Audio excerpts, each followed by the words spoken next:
What's up, audio fam? CJ from Prodigy Creations here with a new plugin review for you. Today it's all about the Kramer tape plugin from Waves. This is a plugin that's modeled after those old-timey reel-to-reel tape machines that music used to be recorded on before everything went digital. And it can really help you to achieve a more pleasant and warm sound to your music. And it can also help you to make it sound more vintage if you're going for that kind of sound. So we're going to dive more into the Kramer here in a second. But if at any point during the video you'd like to check it out for yourself, for your convenience, I have placed a direct link to it in the video description. Please feel free to click on that at any point. So before we talk about the details of the plugin, I'm just going to let you listen to how it sounds. I have the Kramer slapped on this acoustic guitar track here, so pay close attention to what it's doing to that. I'll play through it with the plugin both on and off. So here we go.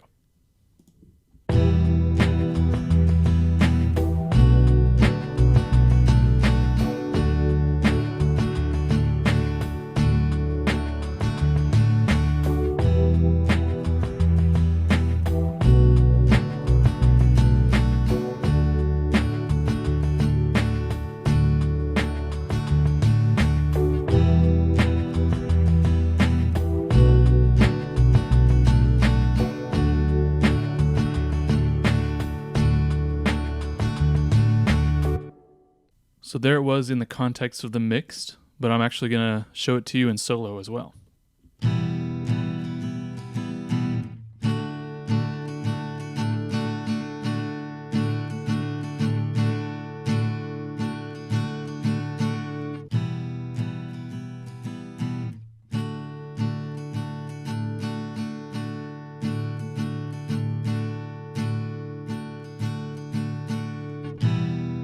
So the guitar sounds perfectly fine on its own, but to me it definitely sounds that much better with the Kramer tape on it. It definitely gives the track more warmth, more character, and even a little bit of more atmosphere. And this is one of those plugins where there's really no right or wrong way to use it. As you can see, there are a ton of functions to adjust on this plugin, but all of it is really going to come down to what your taste is. So I'm going to go over what I feel like are the most important features of this plugin. If I do skip over something you'd like to learn more about, Waves does have user manuals for all their plugins, and you'll be able to find the manual for this plugin at the link I provided if you'd like to read more on it. But we are going to start with our level knobs found right here. You've got your record level on the left and your playback level on the right. So record level is going to adjust how much signal is being fed into the Kramer plugin, and then the playback level will adjust the level that is coming out of it. By default, I believe this link button is on, meaning if you adjust one of the knobs, it will adjust the other one equally.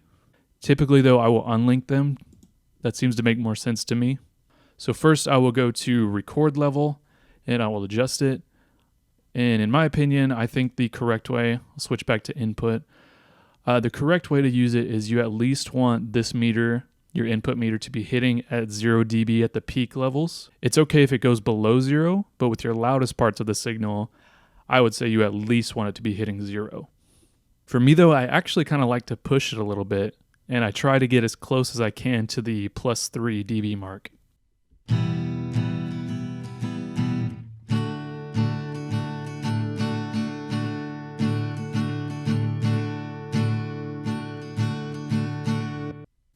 So I'm pushing the envelope just a little bit, but at the same time, not too extreme.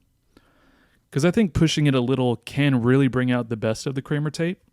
That's just my opinion. You can do it how you want, but I definitely would suggest at least hitting the 0 mark with your peak levels.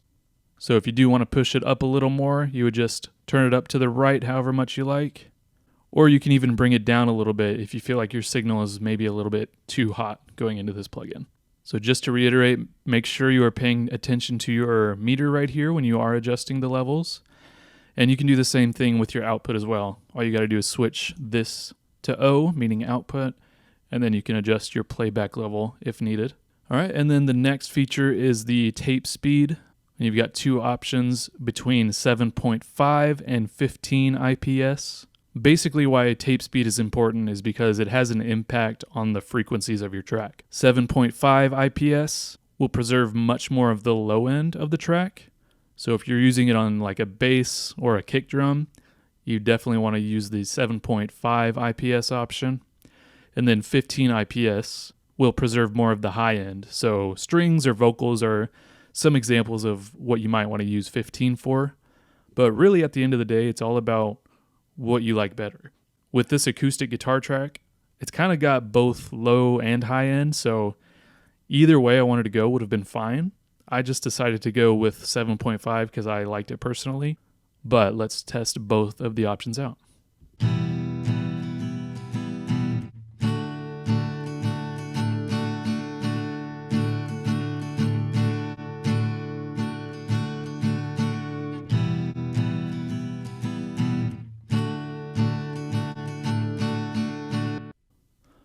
Next, we're going to discuss the delay features found right here. This is what's providing that atmospheric feeling to the track. So let me show you a before and after example with delay.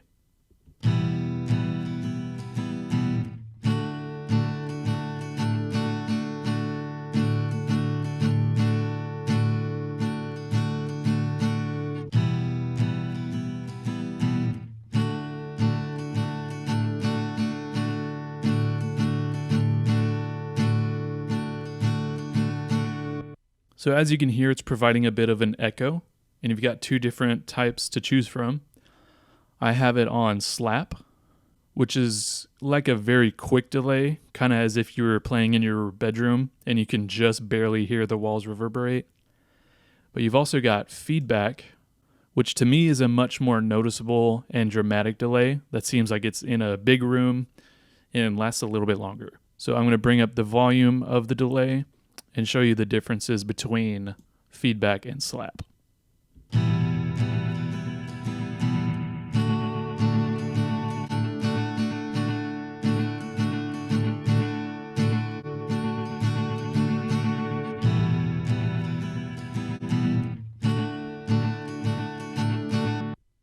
So those are your two delay options to choose from that you can select from this button here between slap and feedback.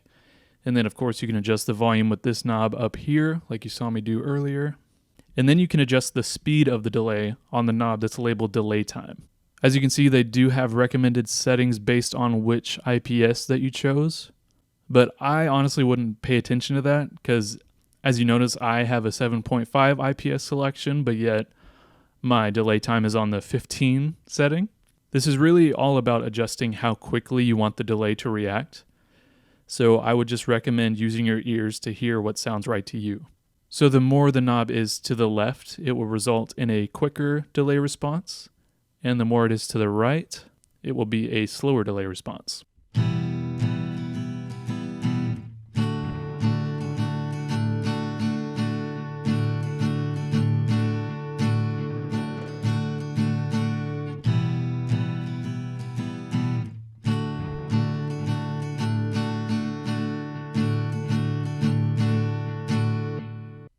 And then the last feature that you have in the delay section is your low pass knob found right here, which low pass has always been kind of a confusing term to me.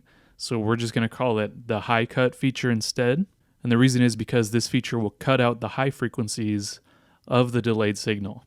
So for instance, I'm cutting the frequencies from 3.5K and above of my delayed signal. If you need a visual example, I'm going to drag in an EQ to show you.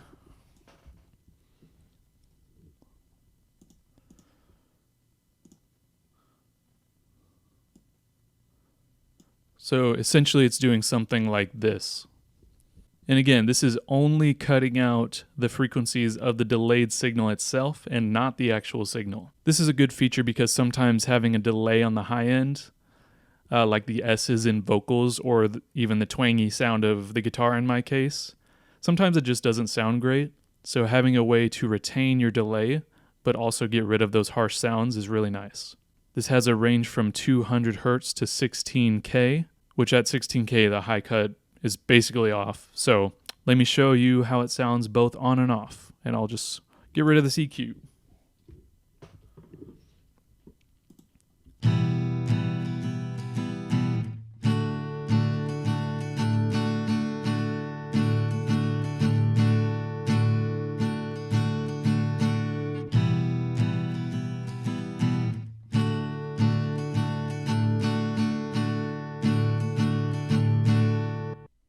The next option we have is our flux option, which in a nutshell is basically a distortion feature. So turning it to the right will increase distortion, and turning it to the left will decrease distortion.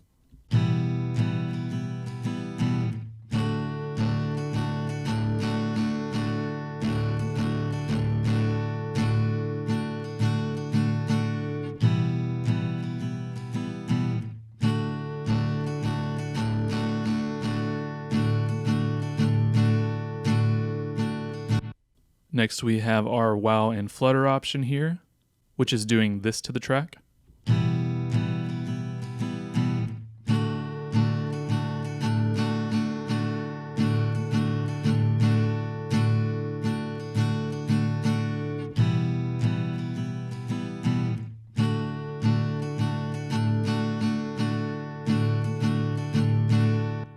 So as you can hear, it adds some fluctuations in pitch and makes it sound a little bit more worn out, I guess is how I describe it.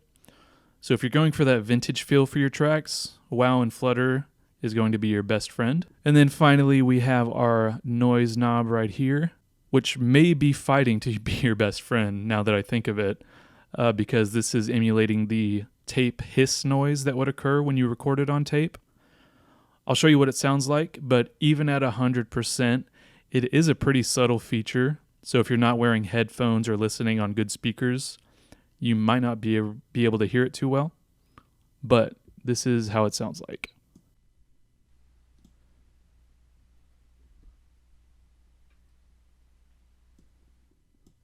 So there you have it, folks. That is the Kramer tape plugin in a nutshell. If you are interested in purchasing this plugin, just as a reminder, I have provided a link in the description that will take you to it.